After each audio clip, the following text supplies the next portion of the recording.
If you want to know the secrets of existence and the true meaning of life, I can't help you.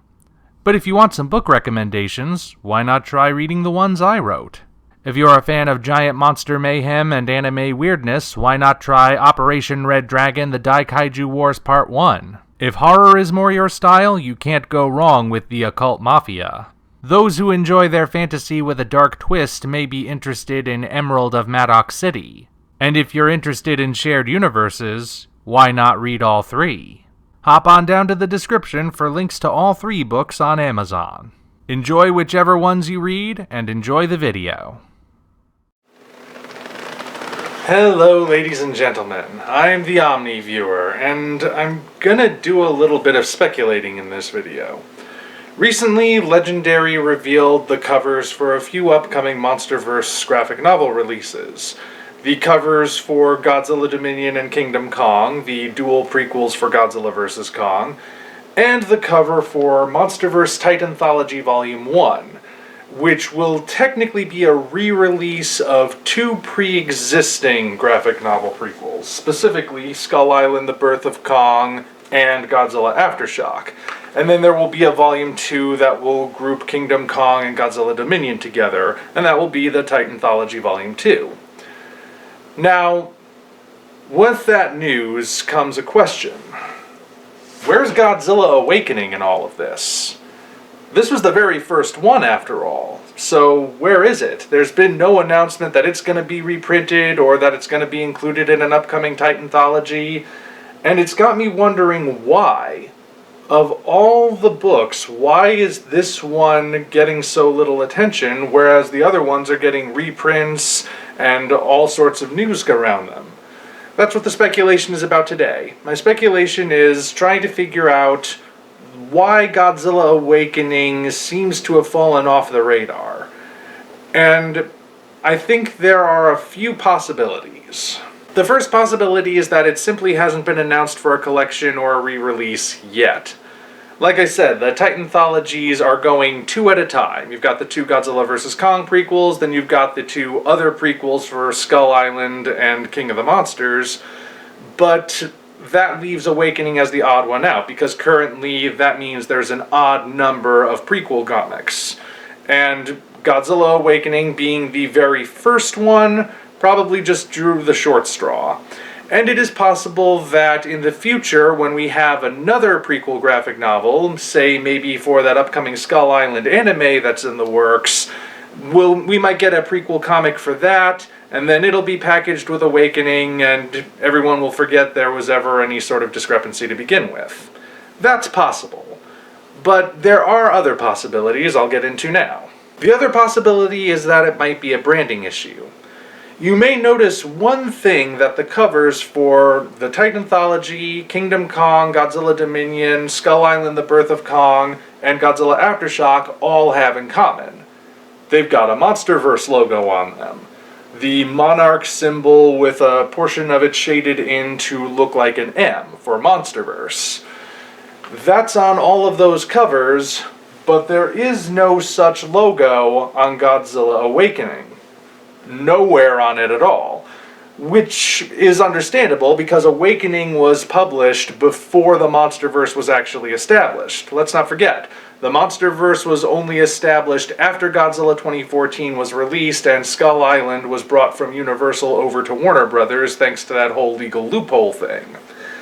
So, even though Godzilla Awakening is part of the MonsterVerse technically, it is not necessarily a MonsterVerse book in terms of branding.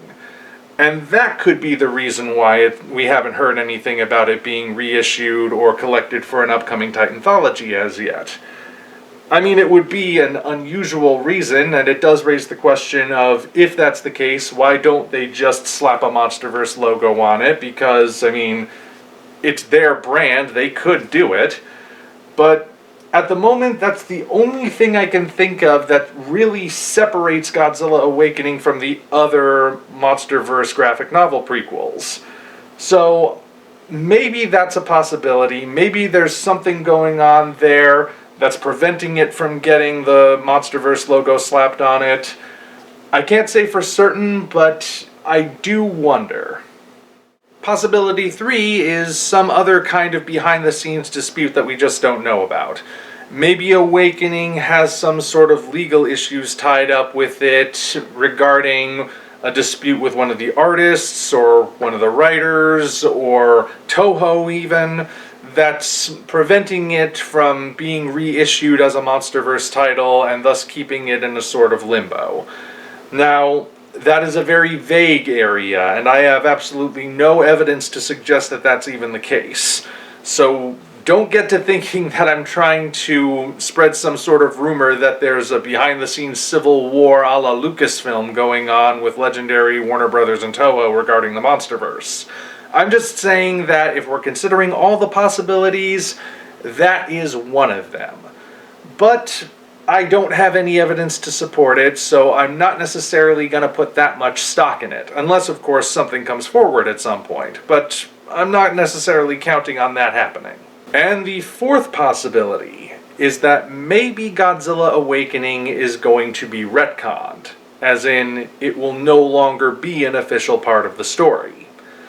What you gotta remember about these graphic novel prequels is that their status as official parts of the story is shaky at best. They're supplemental materials, and I did a whole author's take on video about supplemental materials. I'll provide a link in the cards and whatnot so you can see it for yourself and get the finer details. But the basic idea is that supplemental material is only canon until the main source of canon says otherwise. If there's some sort of discrepancy between, say, a movie and a graphic novel prequel, you always defer to the movie because that's the main source. And whatever it says goes. The stuff that we see in the graphic novel would therefore be considered apocrypha. That's not necessarily a hard and fast rule across the board of multimedia, but it's generally accepted, and in some fandoms and some franchises, it's more of a rule than others. For example, with Star Trek, the only official parts of the story as decreed by Gene Roddenberry are the live-action shows and movies. Now, he specifically did that in order to regain some sort of control over Star Trek, because the live-action shows and movies are the things he specifically worked on. He had no real say in any of the novels or games or anything that were coming out around it. But it's still the same basic rule, and it's been kind of relaxed in recent years, but still is technically in effect. If there's a discrepancy, the live-action shows and movies are right. The books and games and all the other multimedia always build off the live-action stuff, but they're not necessarily going to be official. That's a tangent, though. The same basic rule, I think, applies here as well. Even if it's not a hard and fast rule, and Legendary still says that the comics are officially part of the story, the fact remains that there are discrepancies, minor ones, but discrepancies between them and the movies which make them not quite so official. But they've been generally minor at this point. However, Godzilla vs. Kong is coming soon, and it's going to present us with a lot of new material. According to what we've heard so far, it's going to delve deeper into the origins of the MonsterVerse, specifically of the monsters themselves, because they're the main thing that sets the MonsterVerse apart. Now, Godzilla Awakening also presented us with information about the past of the MonsterVerse. Technically nothing that wasn't already stated in Godzilla 2014, the movie, but it provided visuals and whatnot. So, you know, this is stuff that was originally meant to be the official past of the MonsterVerse. But then again, like I said, this was before the MonsterVerse actually was the MonsterVerse. So Godzilla vs. Kong is going to come along, and allegedly it's going to present us with even more information, and if that's the case, well, it might have stuff that just cannot be reconciled with what we see in Godzilla Awakening. And if that's the case, we defer to the movies, which means Godzilla Awakening would no longer be canon. It would be reduced to apocrypha and be retconned out of the MonsterVerse. It's possible. Given that, again, that's supposedly one of the things Godzilla vs. Kong is going to do, I cannot rule it out, and I feel like there's a strong possibility that will happen. But maybe it won't. Maybe, again, it's just an oversight or there's something else going on. But anyway, I've just been thinking about that, and as far as I know, Legendary hasn't said anything one way or the other on the subject yet. So only time will tell if they confirm one of the things I said or confirm something that I didn't even think to say. Only time will tell in that regard. Until such time as we meet again, this is the Omni Viewer signing off. If you enjoyed what you just saw, hop on down to the description for links to Patreon, DeviantArt, and all of our social media, as well as links for Operation Red Dragon, The Daikaiju Wars Part 1, The Occult Mafia, and Emerald of Maddox City, 3 original novels I think you'll really enjoy. Thank you all, and we appreciate your support.